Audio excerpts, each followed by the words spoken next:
ഇന്ന് ഡിസംബർ 2 ലോക കമ്പ്യൂട്ടർ സാക്ഷരതാ ദിനം, അടിമത്ത നിർമ്മാർജ്ജന ദിനം, കൂടാതെ ദേശീയ മലിനീകരണ നിയന്ത്രണ ദിനം എന്നിവ ആചരിക്കുന്നു. ലോക കമ്പ്യൂട്ടർ സാക്ഷരതാ ദിനം എല്ലാ വർഷവും ഡിസംബർ 2-നാണ് ആചരിക്കുന്നത്.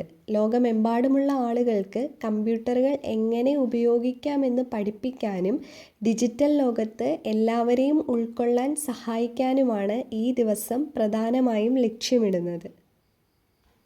2025 അന്താരാഷ്ട്ര അടിമത്ത നിർമ്മാർജ്ജന ദിനം ഡിസംബർ 2 ഇന്നാണ്.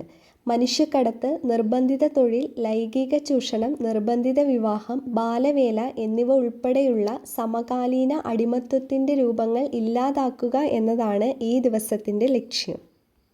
ദേശീയ മലിനീകരണ നിയന്ത്രണ ദിനം എല്ലാ വർഷവും ഡിസംബർ 2-ന് ആചരിക്കുന്നു.